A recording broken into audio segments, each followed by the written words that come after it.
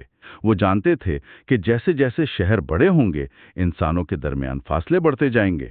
ان کا ورثہ یہی ہے کہ انہوں نے ہمیں ان تبدیلیوں سے خبردار کیا، لیکن نا امیدی کا درس نہیں دیا، بلکہ محبت اور تعلق کی اہمیت کو اجاگر کیا۔ ایک اور بات جو مضمون میں بتائی گئی ہے وہ یہ کہ انہوں نے کبھی اپنی شاعری کی تشہیر کے لیے پروپیگنڈا نہیں کیا۔ جی۔ ان کی شہرت ان کے کلام کی سادگی اور سچائی کی وجہ سے خود بخود پھیلی۔